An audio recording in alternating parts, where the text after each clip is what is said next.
महाभारत के युद्ध के पश्चात कौरवों की तरफ से 3 और पांडवों की तरफ से 15 यानी कुल 18 योद्धा ही जीवित बचे थे, जिनके नाम हैं कौरवों की तरफ से कृतवर्मा, कृपाचार्य और अश्वत्थामा, जबकि पांडवों की ओर से युयुत्स, युधिष्ठिर, अर्जुन, भीम, नकुल, सहदेव, कृष्ण, सात्यकी आदि। लेकिन हम यहाँ बता रहे हैं ऐसे 9 लोगों के नाम जो महाभारत काल में थे और आज भी हैं। सबसे पहले नंबर पे आते हैं महर्षि वेदव्यास। महर्षि वेदव्यास का नाम कृष्ण द्वैपायन था। वे पराशर ऋषि और सत्यवती के पुत्र थे। वेदों के भाग करने के कारण उन्हें वेदव्यास कहा जाने लगा। उन्होंने ही महाभारत गणेश जी से लिखवाई थी। धृतराष्ट्र, पांडु और विदुर को महर्षि वेदव्यास का ही पुत्र माना जाता है। धृतराष्ट्र के यहाँ जब कोई पुत्र नहीं हुआ तो वेदव्यास की कृपा से ही 100 पुत्र और 1 पुत्री का जन्म हुआ। महर्षि वेदव्यास पितामह भीष्म के सौतेले भाई थे। महर्षि वेदव्यास के जन्मदिन के अवसर पर गुरु पूर्णिमा का पर्व मनाया जाता है। महर्षि वेदव्यास कलि काल के अंत तक जीवित रहेंगे, तब वे कल की अवतार के साथ होंगे। महाभारत युद्ध के बाद वह तप और ध्यान के लिए हिमालय की पर्वत श्रृंखलाओं में लौट गए थे। दूसरे स्थान पर आते हैं महर्षि परशुराम। वैसे परशुराम तो रामायण काल से पहले से ही जीवित हैं। इनके पिता का नाम जमदग्नि और माता का नाम रेणुका था। रामायण में परशुराम का उल्लेख तब मिलता है जब भगवान श्री राम सीता स्वयंवर में शिव का धनुष तोड़ देते हैं। तब परशुराम यह देखने के लिए स्वयंवर में आते हैं कि आखिर किस योद्धा ने यह धनुष तोड़ा है। महाभारत में परशुराम का उल्लेख पहली बार जब मिलता है जब वे भीष्म पितामह के गुरु बने थे और उनका भीष्म के साथ युद्ध भी हुआ था। दूसरा, जब वे भगवान श्री कृष्ण को सुदर्शन चक्र प्रदान करते हैं। और तीसरी बार जब वे कर्ण को ब्रह्मास्त्र की शिक्षा देते हैं। परशुराम चिरंजीवी हैं। वे भी महर्षि वेदव्यास की तरह ही कलिकाल में कल की अवतार के साथ होंगे। तीसरे स्थान पर आते हैं महर्षि दुर्वासा। महर्षि दुर्वासा के बारे में सभी जानते हैं कि वे कितनी जल्दी क्रोधित होने वाले ऋषि हैं। रामायण अनुसार महर्षि दुर्वासा राजा दशरथ के भविष्यवक्ता थे। इन्होंने रघुवंश के लिए बहुत सी भविष्यवाणियां भी की थीं।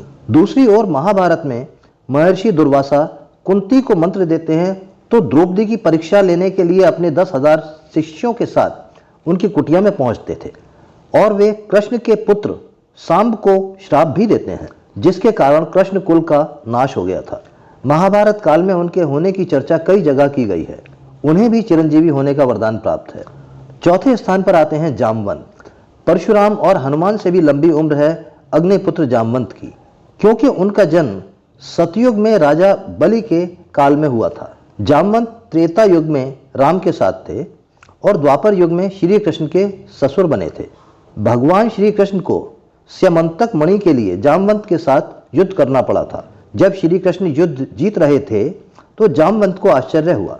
उन्होंने तब अपने प्रभु श्री राम को पुकारा और उनकी पुकार सुनकर श्री कृष्ण को अपने राम रूप में आना पड़ा।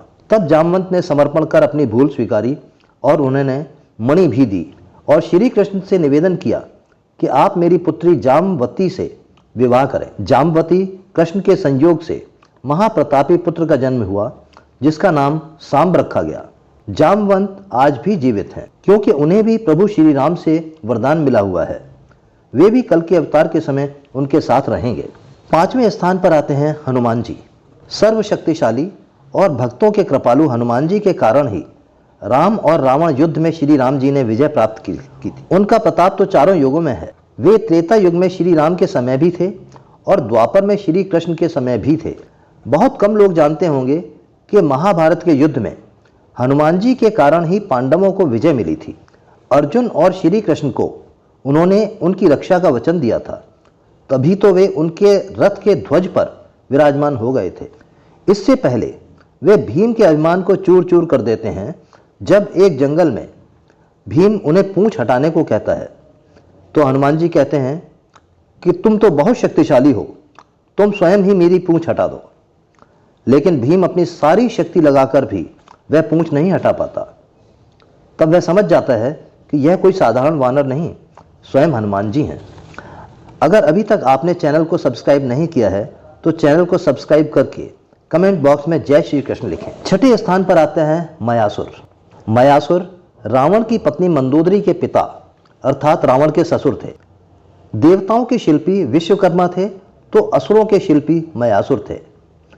मयासुर ने रामायण काल में कई विशालकाय भवनों और शस्त्रों का निर्माण किया था। यह ज्योतिष, वास्तु और शिल्प के प्रकांड विद्वान थे। मयासुर ने ही महाभारत में युधिष्ठिर के लिए सभा भवन का निर्माण किया जो मय सभा के नाम से प्रसिद्ध हुआ।